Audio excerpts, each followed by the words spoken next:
Welcome to Alpha Wolf Capital. I'm Tim, and I want to personally thank you for stopping by. This channel is designed to help small companies, both public and private, gain exposure with potential consumers, investors, even partners. Take, for example, today's guest, Dennis Calvert, CEO of BioLargo, ticker symbol BLGO. BioLargo is comprised of innovators, scientists, engineers, and entrepreneurs passionate about sustainability and human health, driven by a mission to make life better. BioLargo does not just have one, but three potential impact solutions. One is Clera for infections in hospitals and surgery centers. One is for the removal of PFAS from our drinking water, the forever chemicals. Third is selenium, their liquid sodium battery. All of these solutions are best in class. They are an engineering firm that solves big problems, and they look for partners to attack those problems with. I'm going to let Dennis tell you more about that in just a moment. This is not to be taken as investment advice. I am not a certified financial planner. This is for education and entertainment purposes only. I encourage everyone to do their own due diligence. Hey, everybody, Tim from Alpha Capital coming at you with a follow up to a well, we haven't done one in a while, but this is one of my favorite stories because they are involved in so many what I would consider impact issues. And Dennis Calvert from BioLargo. Dennis, how are you, man? Awesome, Tim. Good to be here. Good to see you. Yeah. So, look, when I say you're involved in a lot of things, right?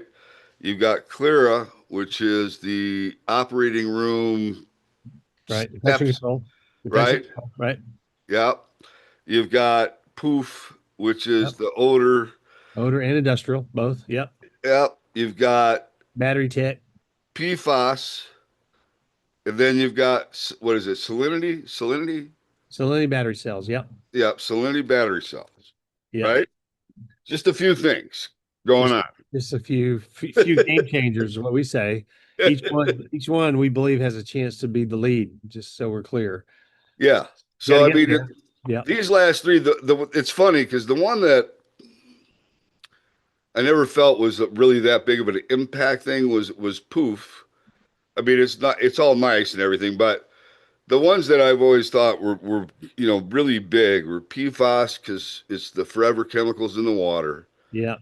The medical is huge because you got what is it, sepsis and all the infections that occur. Hospital related infections. Yes. And Yeah, surgical procedure infections is a big problem. And it's very expensive and something like 50 million procedures a year. I mean, US alone.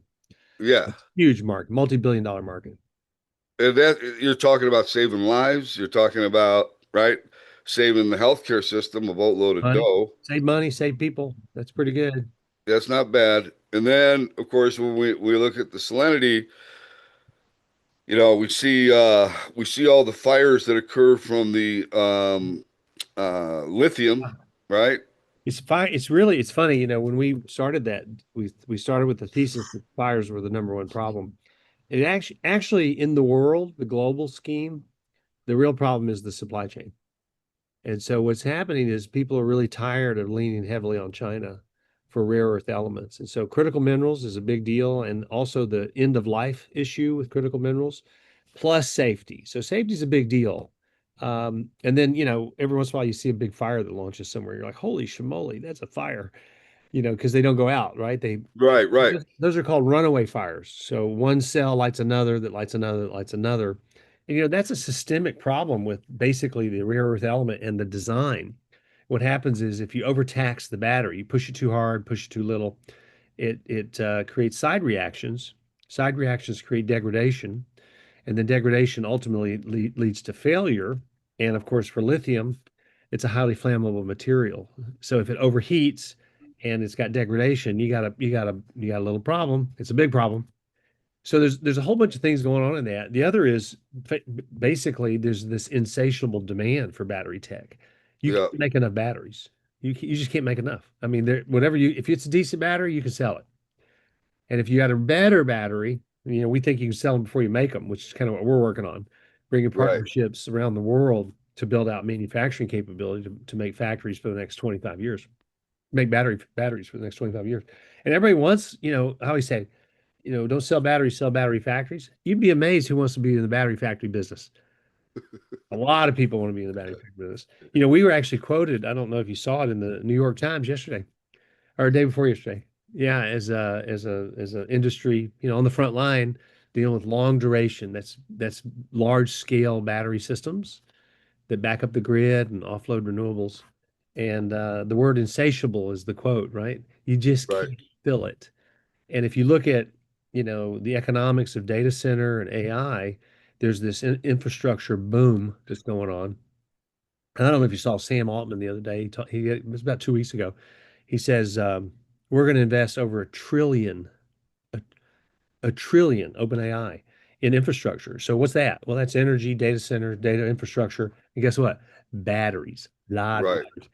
And the same thing's going on across the field. There's this rush, and so now, if you listen to the folks in the AI cycle, this boom, even Fortune magazine published an article just a couple of weeks ago that was the next $1 trillion investment cycle, and it all focused on that infrastructure play. How are you going to support this? But all the CEOs of those industries, they when they talk about their company, they all have a unified theme, and it goes like this: If I can get the power, I can meet the target. Yeah. Okay, power, energy. And so, of course, Right. the current administration in the United States has really designated energy storage as a hot spot for reinvestment. So we think that we have a technology that deserves to be a cornerstone of that strategy with re-domiciled, scaled manufacturing capability, high-tech jobs, job creation, workforce, local investment, and this solution that's a better solution with domestic supply. No rare earth elements, no lithium, no cobalt, no nickel, no runaway fires, more efficiency, huge cost of goods advantage.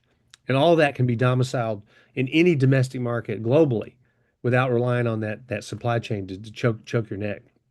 It's pretty cool. And so we're in it to win on that one. And we've made huge strides. We just published our data set for third party validation from US BESS Corp, which is a technical expert in the field who revalidated the claims that we've been talking about quite a while.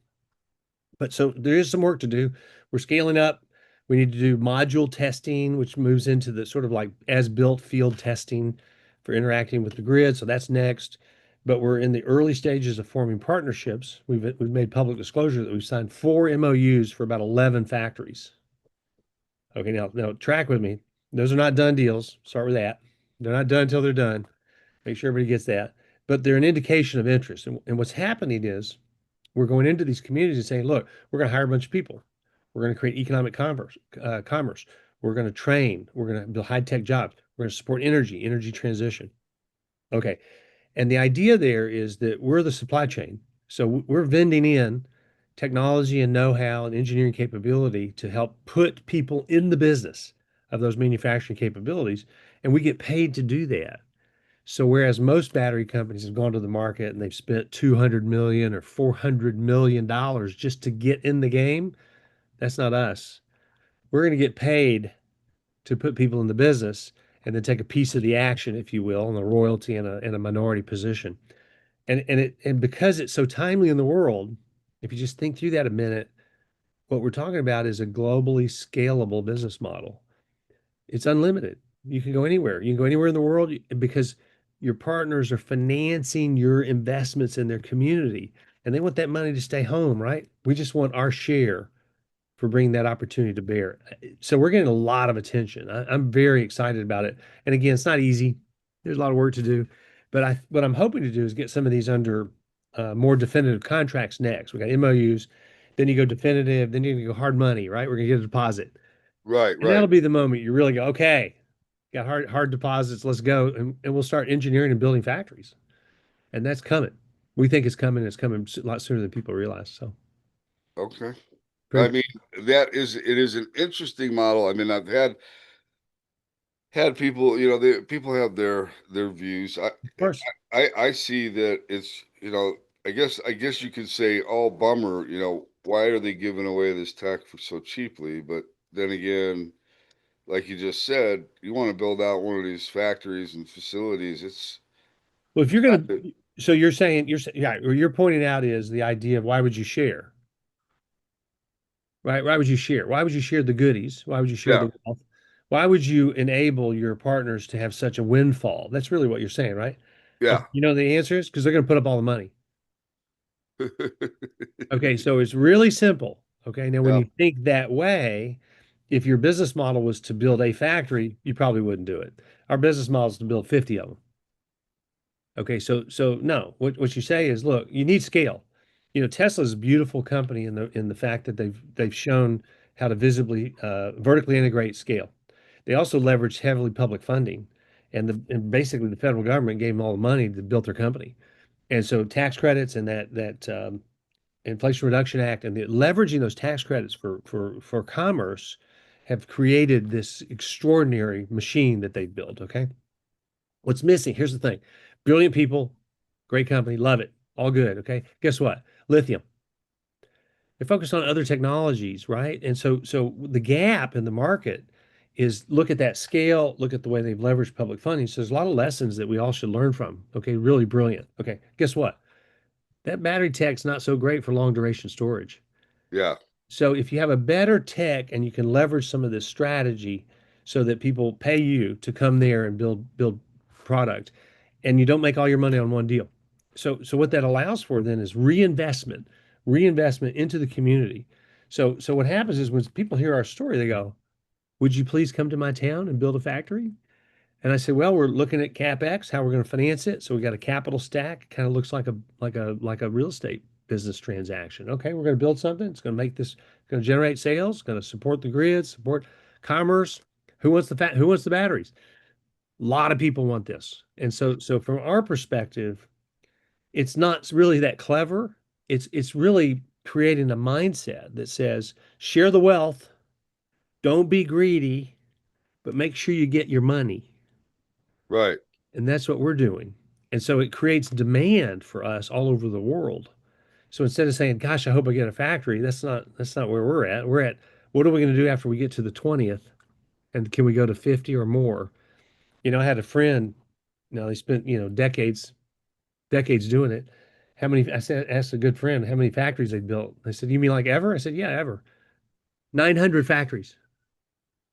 Okay, so what we're talking about is creating a template that allows for global scale.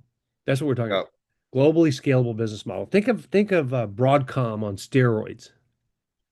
right, Joint ventures, right capital. Now look, if we were sitting on $1 billion, you'd say, I don't know, I just go put the money up. Well, we're not, and we didn't go through the grind that the capital markets want to put on you to get to that level. I looked at it and said, look, what we got is great tech, and we got really smart people. So what we're going to do is we're going to empower the industry to adopt us by sharing so much that they'll write all the checks. right. That's a good model, brother. It's a good model if you can get it. That's for Well, I sure. think we will get it. I mean, that's the $1 million, of course, that's the $1 million question. But we're not messing around. We got the real tech. The validation has proven that. That doesn't mean everything's complete, but the technology is the real deal.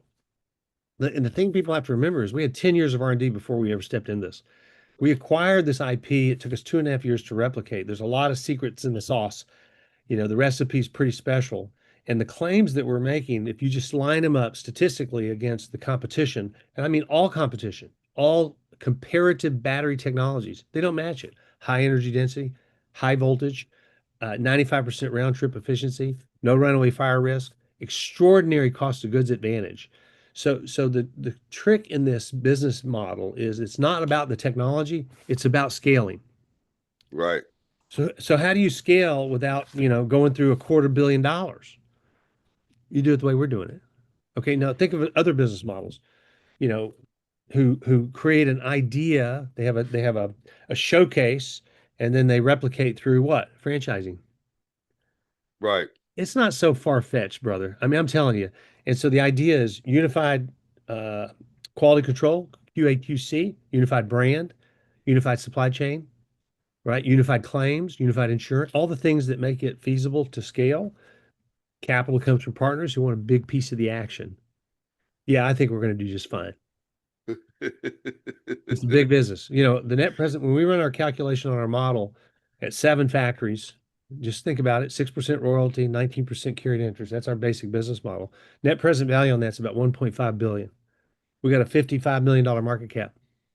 I got a business model that says just to get them done, you got a $1.5 billion future. And that's only on 7 factories. Now, why would we say seven? Well, you're just trying to get your head around reality, okay? But the truth is, why not 57?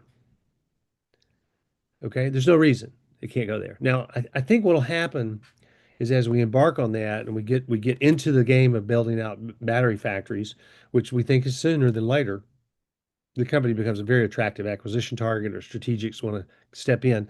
I always want to fulfill the vision because that's kind of my innate nature. I also believe if you do the hard work to get through that cycle, people want you more. The value, you know, as I always say, you got to do the work. You want the prize? You got to do the work. Right, So there's still work to do in that. So again, I don't want to overstate it, but it starts with what? Great tech, highly qualified people, high impact purpose, capital conserving strategy. That's our business. That's what we do every day in all these different categories is we focus on the things that we're really good at. What are we good at? Engineering, science, innovation, find an angle to get to market without killing the company. Don't bet the farm on any asset. As one's getting hit, one's rising up. You got a whole portfolio effect of diversification. And the reason we think that's so important is because very few companies, very few CEOs have done what we've done, which is spent your entire business innovating on the cutting edge across 4 or 5 different markets.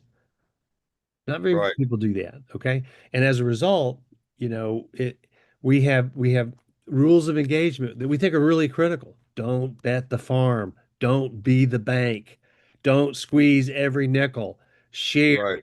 right? Create this leverage strategy that can really scale on a global scale. And so I think the medical is going to do the same thing. PFAS is going to do the same thing. No question. You're right. Odor's not the same sort of scalable, high impact. So it's cool, paid some bills, and you know that brings up the next topic where we're wrangling with our customer, and we've mentioned our receivables have climbed and slow pay and no pay, and we've really had to dig in deep to try and help them through that. So we don't know what the outcome. We got a little uncertainty in that one for sure, but we don't know what the outcome will be. But we're hoping for the best. All right, so that's on the poof, Yep. which is kind of shocking to me, and I'm sure shocking to others that because it was such a good performer right out of the gate, right? And it just sounds, I mean, I don't know all the details, and I I'm don't have visibility to all the details either. I mean, we're the vendor, right? right. So the beauty in that business is that we're a supplier of great technology that works that built that product. So make no question. In fact, all the products that were sold are our products. Okay, so all those products now they control the brand, they control the merchandising. So we don't have visibility to all the issues that they may be facing. I gather some of them are pretty tough, but in any event, you know, here we are. So our job now is to You still own the technology. You Yep. still own the rights, right, to the product. And we So entered into an agreement to get paid back over time for the money that they're short. So we're what's the hoping that, what's the what's the worst thing that can happen, Dennis, if that whole thing unravels? well, that's a lot of speculation, you know. I would Yeah. say I think rational minds, you know, finds a way through it all, but you know, from our perspective, we're left with not a lot of choices. We have to protect our intellectual property for sure. This technology and these product designs are ours. We made them, we created them, and so one way or another, they're going to find their way to market. So, so who knows? I don't know. I don't know how to forecast all Yeah, that. I hear you. I hear you. I hear you. Well, hopefully that they can get their house in order I hope they and do too. And you know, we really want to help them. We care deeply for them. So we'll see how it goes. okay. Uh, PFAS. I mean, you've had this solution for PFAS a is long, long awesome. time, right? It's Well, it's definitely funny. become front and center It of is. Well, let me right. help with that real quick, real quick. So PFAS is long and slow, but really important. It's important for America. It's important for the world. Okay. Now remember, I was invited through our company, on behalf of our company, to join the Environmental Technology Trade Advisory Committee under the Secretary of Commerce. Subsequent to that, I was named the chairman of the Enabling I Innovative saw that. Technology Subcommittee. Congratulations. It's pretty cool. It's kind of, yeah, it's cool. And I like it for a number of reasons. We're driven by impact, right? We want to do something worthy. If you're going to get up every day, do something worthy. This is worthy. Being on ETAC's worthy. Everybody there's 40 people on the committee. Everybody there is focused on impact for good, something good, right? Do something good. If we can influence policy for good, great. If we can get a voice for environmental tech that's maybe not getting the first priority, maybe that's good. If we can talk about what the way Secretary of Commerce international trade can be modeled to break down non-tariff based trade barriers to entry, and so part of our thesis is to really assist in moving the environmental technology sector from this compliance-driven policy. That's the stick. Okay. Don't do it. EPA is going to come spank you. That's the stick. Okay. To an enabling strategy, which is resources to pull innovators into the marketplace. That's us. Right. Okay, so in this committee, I have an unusual experience base because I've done it in so many different markets for 20 years. And so I got story after story after story about how what doesn't work and what can work. And so as a result of that, I find myself in a very unusual spot to be able to advocate for support of an enabling strategy versus a compliance-based strategy for the United States of America. Okay, now we'll see how it goes. Okay, that's the trick. But it is fascinating. Here's the point in all that. PFAS is front and center in all this. So PFAS, let me just give a real quick framework. That's forever chemicals. It's the byproducts that are associated with nonstick coatings. Litigation's been going on for years. The movie Dark Waters, that's the straw that broke the camel's back and the floodgate of litigation, big multi-billion-dollar lawsuits and settlements. Okay. And I think about 60 days, 90 days ago, even New Jersey just got a $850 million settlement, almost $1 billion from one of the polluters. Okay, so the government put out a call for innovation. They said, "Hey, calling all innovators." Okay, this is awesome, right? And they put a SBIR, Small Business Innovative Research Grant through the SBA, right? Small Business Administration. So we got one. That was cool, and we did this little work, and they came in and they said, "We want to focus on destruction. I need a," and I'm gonna paraphrase. We'd like to find a magic bullet that will just magically destroy all this stuff out in the environment. Okay. Well, guess what? There ain't no magic bullets. So we said, well, okay, in order to get the destruction economical and feasible, we believe the strategy should be concentration. If you can super concentrate, so instead of dealing with a truckload of waste, you got a little pail of waste, like two gallons or two pounds of waste, then destruction is pretty easy. And so we pursued that thesis. And the reason that story is so important is conventional thinking, which is, well, let's just go in there and burn it. Well, let's flame it. Let's hit it with some kind of bacteria. I mean, all this stuff that comes in, you're talking about permeating the entire environment. Right. Okay, that's not going to work. And then by the time you get through the regulatory pathway, they become hazmat essentially. So hazardous material, they're linked to birth defects and cancer. It's really quite a conundrum. Okay. So we said to ourselves, look, if you can super concentrate, you can manage destruction. All the economics swing in the favor of economically feasible and doable. And that's one of the mandates in innovation. There's a market, you find the spot. Now, the challenge is you're up against the world, bro. You got to convince people that's real, and it takes a long time to do that. Now we know it's real, and so what we've done, I want to say about 17 trials. We got data coming out of our ears. We've been in the field. We've done a lot of work with trials with customers where data goes to our facility, we run it through our machines. The University of Tennessee actually does the data for the testing, so it's got third-party validation. And the punchline to that is our stuff is extraordinarily efficient. We do for a fraction of the cost, we achieve complete, which completes the word is a level of removal that exceeds technology's ability to measure it. So that's called a non-detect level. We also Okay. do long and short and ultra short chain molecules. All right. So we're in it to win it. Okay. We got a really nice situation. So we've got our first install finally happening right now as we speak in Lake Stockholm, New Jersey. And I think it was about a week ago, we posted on our social media some of the images of on a truck, in transit, landing at the dock, all that. And so now it's being provisioned as we speak. And the beauty of this is an actual commercial account. It's not a huge one, but it's very important. It's a showcase where the technology goes into the field and does exactly what it's supposed to do. And by the way, Right. we warranty that performance. It's called a performance guarantee or performance assurance. We know it works, so just get in the field and put it to work.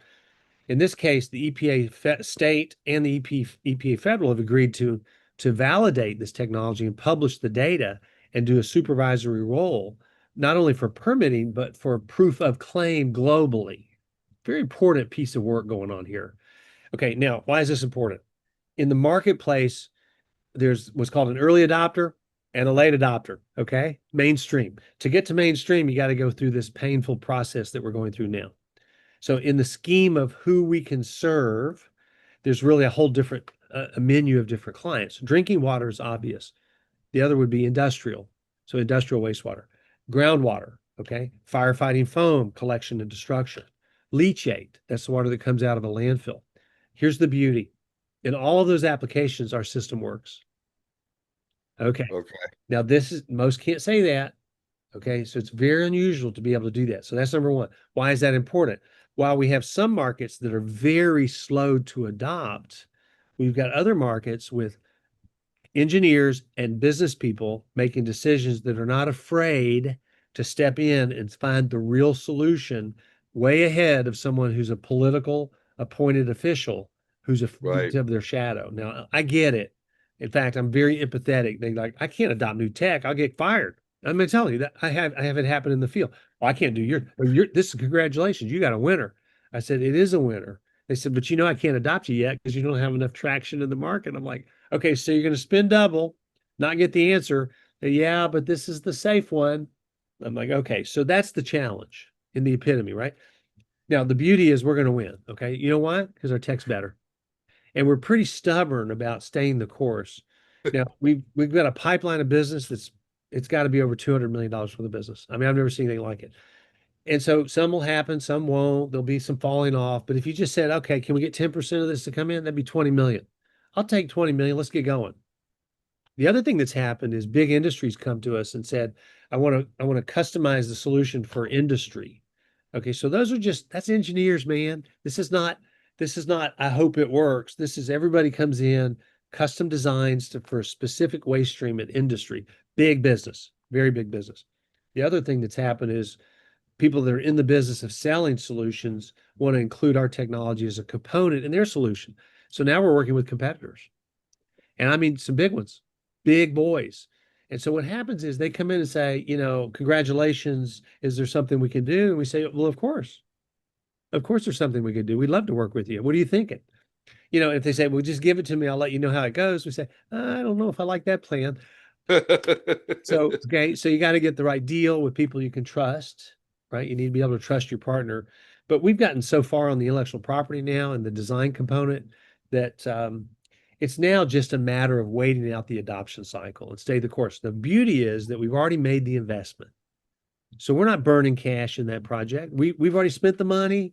The money's gone to work. We got the real deal. I've got contract manufacturing out the ears lined up. If somebody comes in and says, hey, I want a 2 million gallon a minute system.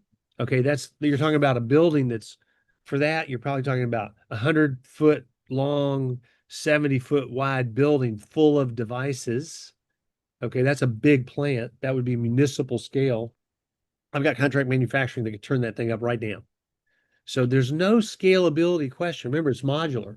So each module goes in. You want to do more water, stack up the modules. Let's go. We get about a year of functional life out of each module. And then we take the membrane out, we swap it out with another module, and we just keep on going. And the more it comes through, the more PFAS we remove. Okay. So we've even got companies that are now coming to saying, we'd like to develop a centralized transport and collection system to build destruction capability regionally. I go, yeah, this is perfect for us. We'll supply you. You can be the regional collector and the destroyer. That's fine.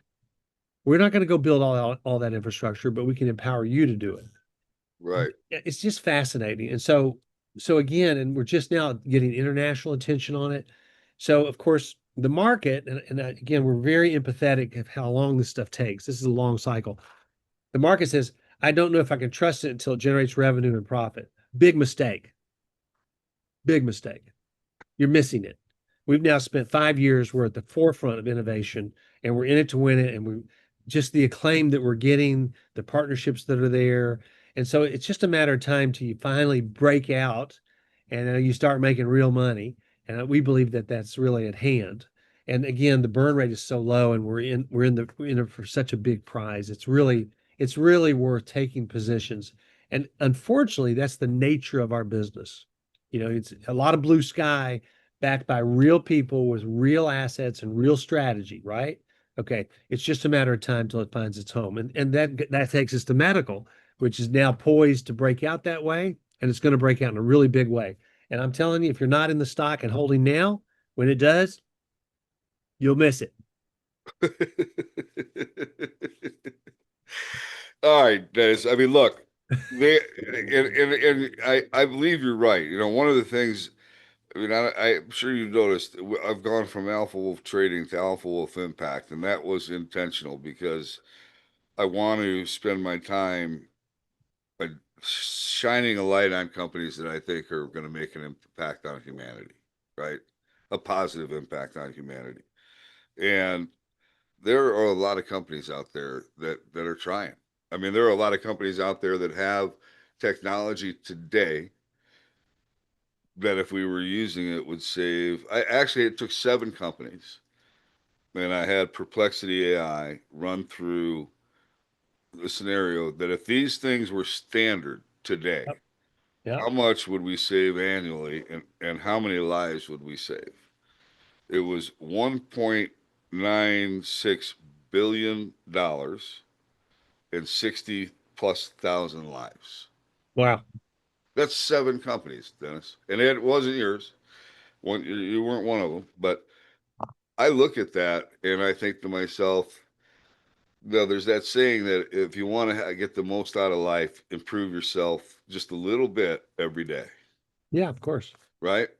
Right on. And I think to myself, what if we did that as a world, as a country, as Yeah. if every day we just focused on getting a little bit better, right? Well, absolutely. Uh, Well, and so for us, I mean, just to reinforce you, we started out with that vision. I mean, it's taken a long time. And what happens is, come on, I've been doing this a long time, right? Somebody walks in and says, I'm going to change the world. You go, oh my gosh, you're going to die trying.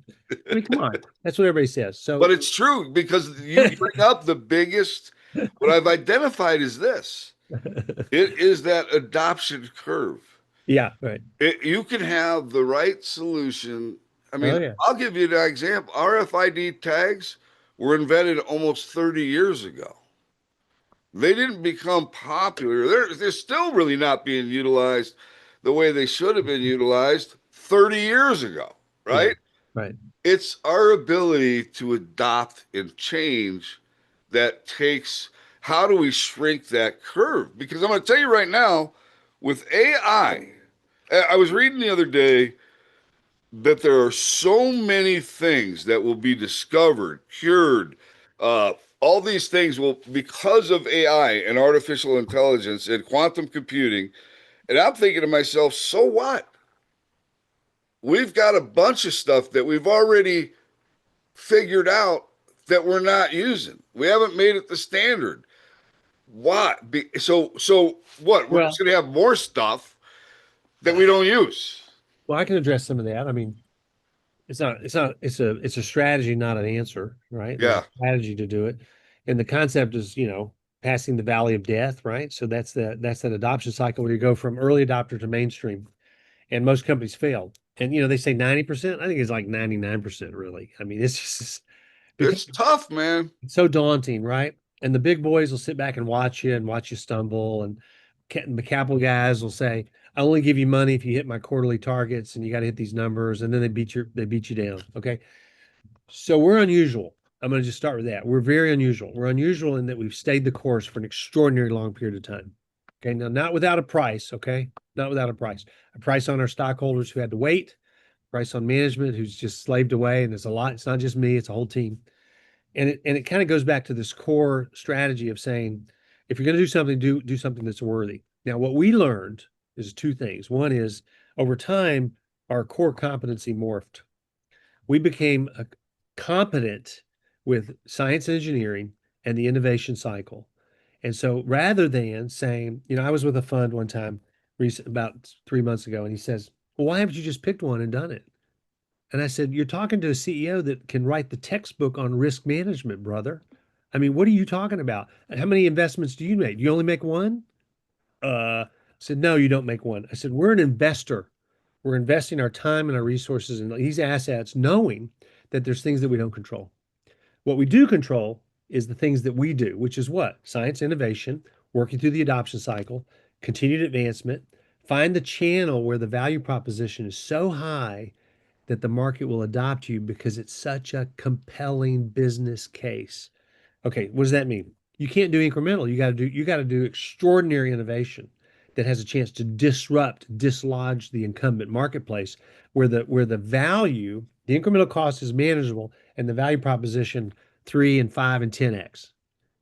Then you can have a chance to get adoption. The other is you got to share the wealth. Now, we started this conversation. You said, why are you giving so much away? I said, dude, I'm getting through the adoption cycle by sharing the wealth with people that are going to take it home and spend it in their community. That's why Right. it works. And so there's a whole strategy here. We've got a cost of good batteries a good example. We've got cost of goods advantage. We got an extraordinary margin. We got a high impact space, $1 trillion investment cycle, right? AI and data is going to drive this cycle for the next 10 years, estimated to be about a $4 billion segment in the next 15 years. Excuse me, 4 trillion, trillion, 4 trillion. All right. So we look at it and we say, look, how do you get adoption?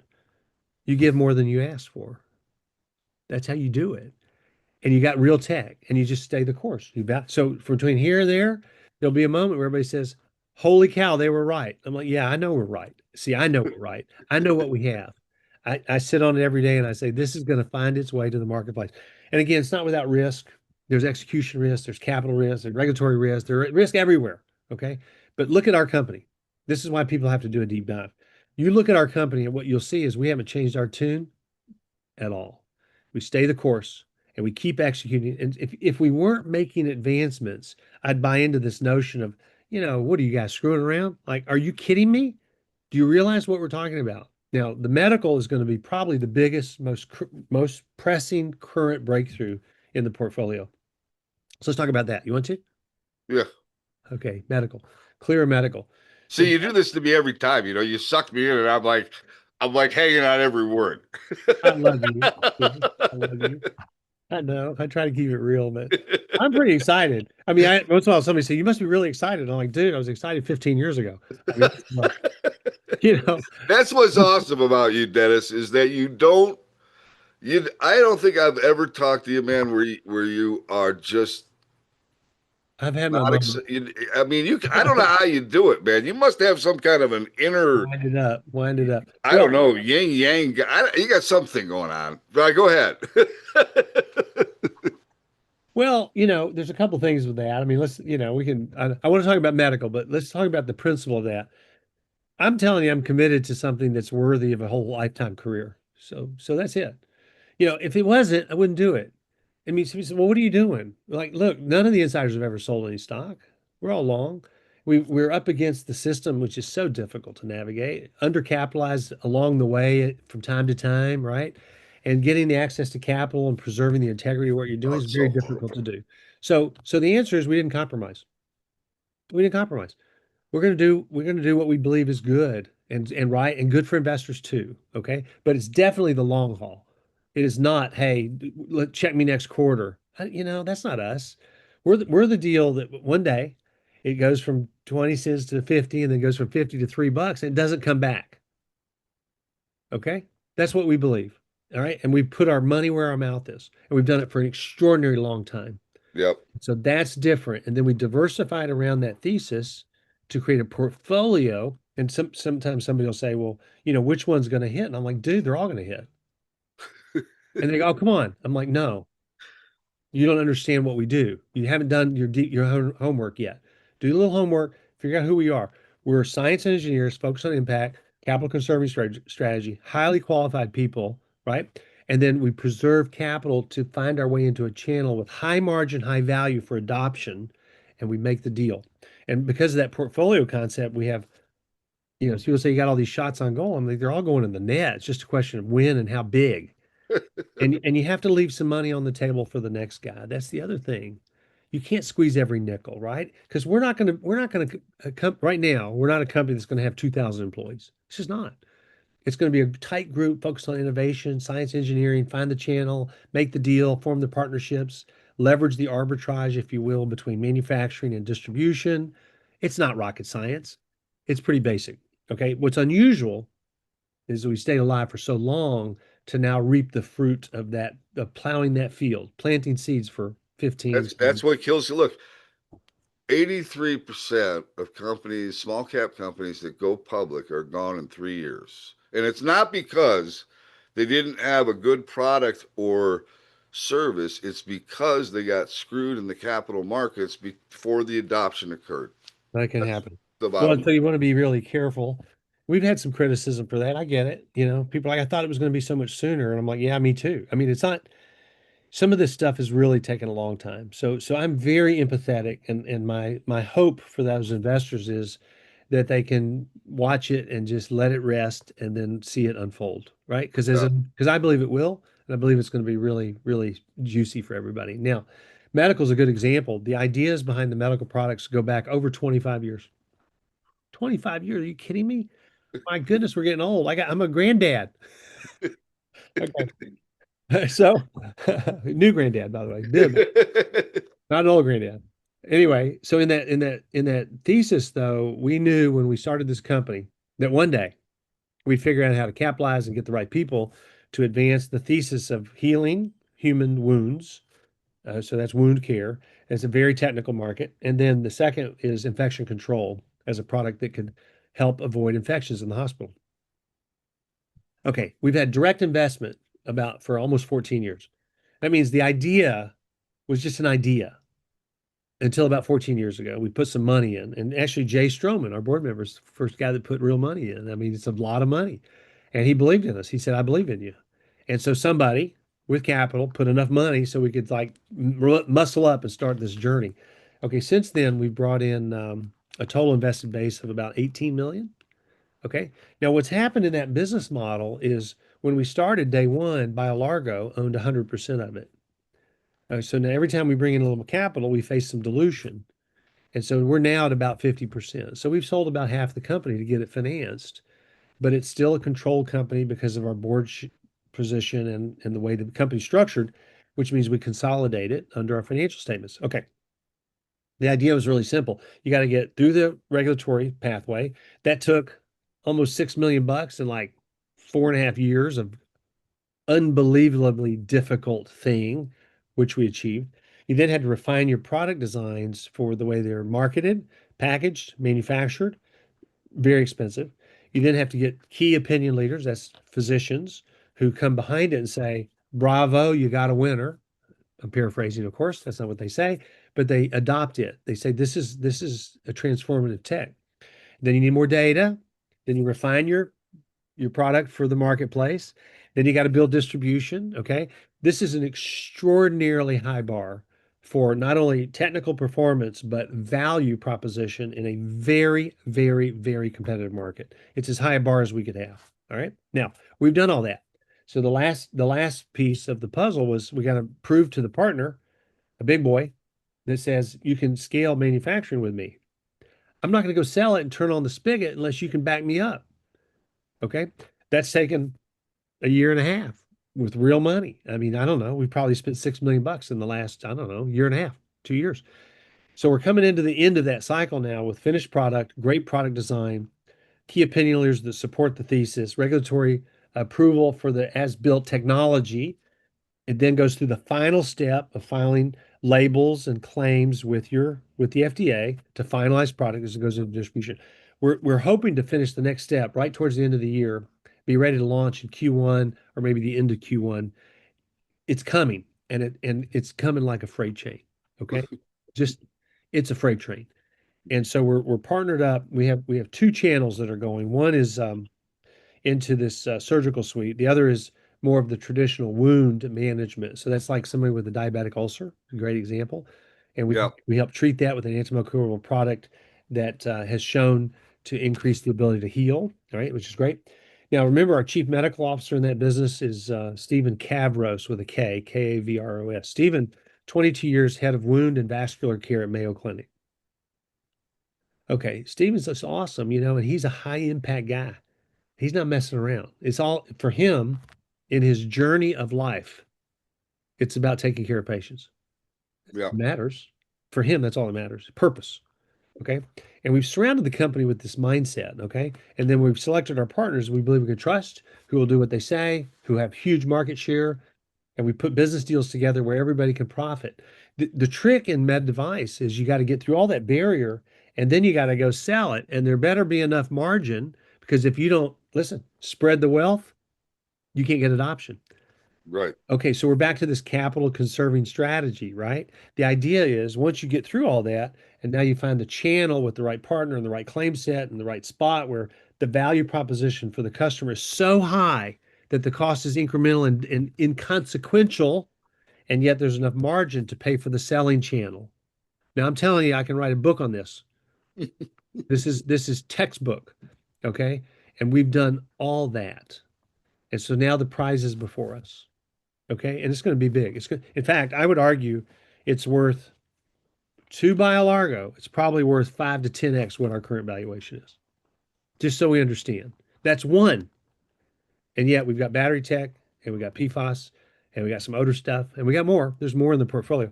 The point of that is once it gets in the right slot with the right partners, it can do what it's intended to do. And what's it Yeah. intended to do? It's intended to save people's lives, for God's sake. Listen, that is this, and I think this is why I stick with you, and I've been with you for. I mean, I've known you a long time. I mean, I've been in this thing for a long I time, know. Sorry to say.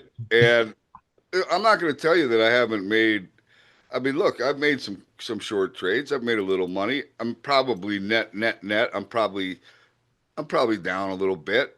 Not a big deal to me because in my head, if you do hit on one of these, and I've always thought that it was Clara, PFAS, and the battery technology. Those have always been the ones that I thought were the Big big ones.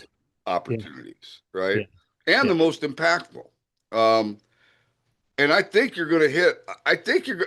I want to believe you're going to hit on all three of them. I mean, I'd be. Better- I don't know if we'll both be alive when that happens. We better be. I had an investor call me the other day. He said, I'm gonna end up giving all my money to my grandchildren.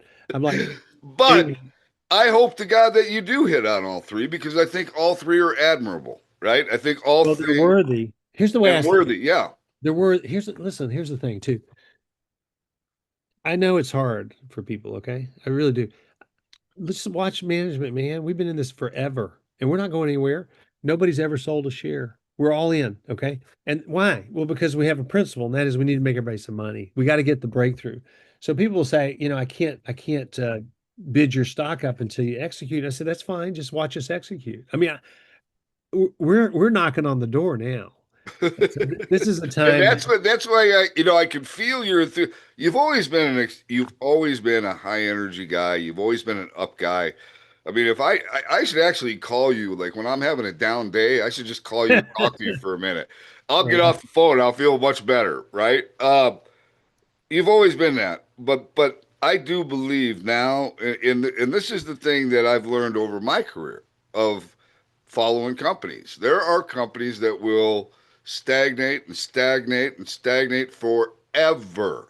It always takes longer than I anticipate So in the hard. market, no matter how obvious it is. It always takes longer, and I learned that the hard way because I mean I would hold on to something for so long and all this stuff would start moving around me. And I would be like, I am in this dog and everything else is going. I'm done. I'm out. I would sell, and I swear on my life, 2 weeks later, It's the terrible. stock that I held for years Yeah, would go. I know. And then I would watch this thing rocket, and I would be like, oh my God, I miss. Yeah. I just And then it's like I'm going to wait for the pullback that never comes I know. I've been there. because it just keeps, and I am so sick. I would get so sick to my stomach that I held this thing for years, sacrificed, listened to all these earnings calls, all these projections, all these, and I missed it. Yeah. How in the hell does that happen? And it is very simple. It's Wall Street works off of two. They work off of two personality traits: patience and fear. They're either going to scare you out or wear you out. Yeah. I That agree. is kind of what they try to do, right? Yeah. And it's effective because when you see your portfolio declining Oh and yeah. and it's, oh my God, it's going to go to zero. I got to save it, Yeah. right? Two things, and I believe that you are getting close enough. I'm seeing signs, at least, that you are getting close. You are knocking on that door, and when it does go, you're right. I mean, they're going to miss it because the first part of a move in a stock, when it flips, that first move is always the biggest percentage of the move, Yeah. I think right? so. And then over time, it will stair step up, right? But you missed that big rip your face off rally. Right. Yeah. Yes. I think that's right. And I think in our case, you know, it's hard. It's very difficult, right? So the question is, does the evidence stack in our favor?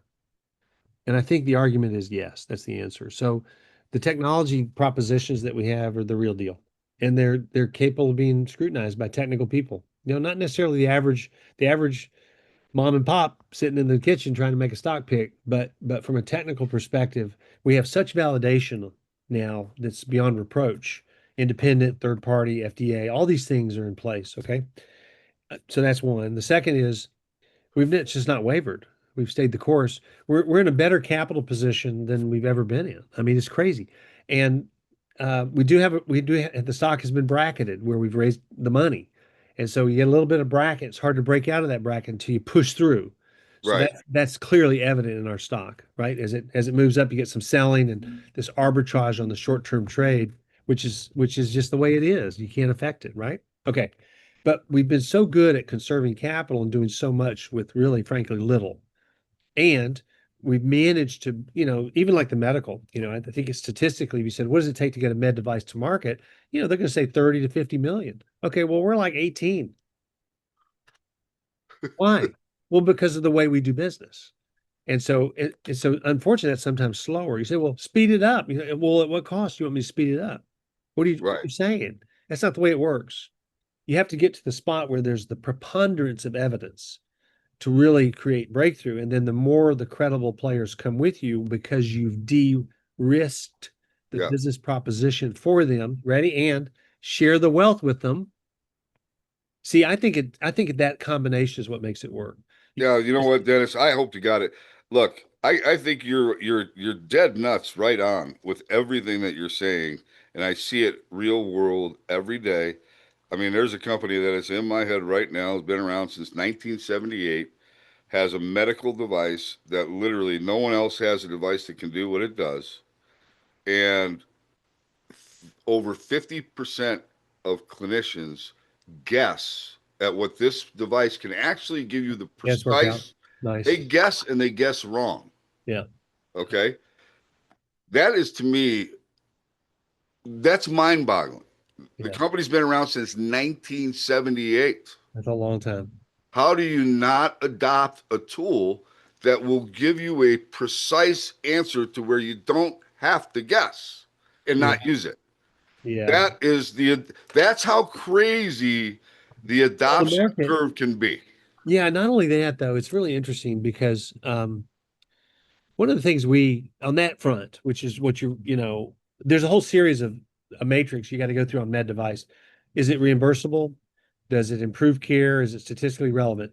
Does it save money? Is it a tool that's easily accessible by the system? Who's going to pay for it? Does it get paid for in the facilities charge? Is it an omnibus bill? Is there a DRG? I mean, there's all this matrix. So much. There's so much. Okay, so in our case, for just to give an example, our product has a incremental cost that's a facilities charge. It's called a physician preference item. So that means the physician chooses it, but the surgery center pays for it. That's called physician Okay. preference. Okay, so it's a cost of doing business. If it's a cost of doing business product, it has to be pretty low cost with decent margin to support the selling proposition. But the value of the chooser, which is the physician, has to be high enough for them to stand up and say, I want the best infection control product for my patient. You know Yep. why? Because in the end game, that physician is responsible for the infection, Yep. not the facility. Okay, so this is the game, right? So what you have to do is go through all that validation work so that people can set up and say, well, this is a no-brainer. This is Right. now I know the veil has been removed. I see it with clarity. Ultimately, the real turbocharge on that product comes when you go into the DRG reimbursement business. And so that's a whole nother layer. We're going to get there too, by the way. We're just not there yet. Find the early That's, adoption, get that there.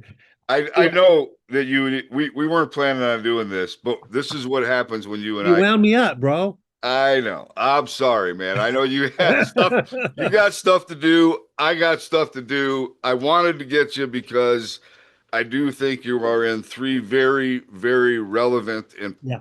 important spaces. Hey, and I got to mention too the water recycling thing. So remember, we didn't talk about that for data centers. Oh yeah, Data center business, right? So in the data center business, PFAS is often an issue there. Second is recycling the water. These data centers use a lot of water. And remember, we have this little partnership with Garrett Callahan that has not really yielded fruit yet, yeah, right? yep, And everybody wonders if it's a boondoggle. Are we screwing around? I'm like, no, we're not screwing around. First of all, this is the largest privately held water company in North America. And it's again one of those assets where we've already done the investment. yeah. Incremental now. Okay. So when we're doing trials and demos with customers, guess who they are? Data center people. And what are we doing? We're reducing their water consumption by, you ready? 90%. 90% footprint reduction in water consumption. Yeah, Big deal, bro. And again, it's one of those deals that's really hard to break into, but they're big projects. When you win, those are $3 to $7 million projects. It doesn't take very many to stack up money. And the value proposition for the customer is coming into purview as the bar is being raised for people in the data center business. I need lots of batteries, I need lots of energy, I need lots of water, and I need to not have a low yep. environmental You're impact. you're dead right. You're nuts. Dead nuts right on it. So this AI investment thesis. You look at that Fortune magazine, the next $1 trillion investment cycle. Man, put when you read it, put BLGO right beside it. This is what you need to think. Anyway, You know hey, what I'm really gonna do great day. this weekend? I'm just gonna just for the fun of it. I'm gonna do some stuff with you on Okay, perplexity. good. I'll send it over to you when I get it done. All right, we're in it to win it, bro. Thank you very much. Thanks for tuning in to another CEO interview here at Alpha Wolf Capital. Today we had Dennis Calvert from BioLargo, BLGO. I hope you enjoyed today's interview, and if you did, do us a favor, give us a like. How about giving us a share? And while you're at it, make sure you smash that subscribe button.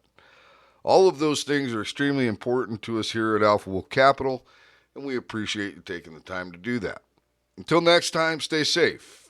Alpha Wolf Capital wishes you the very best of success.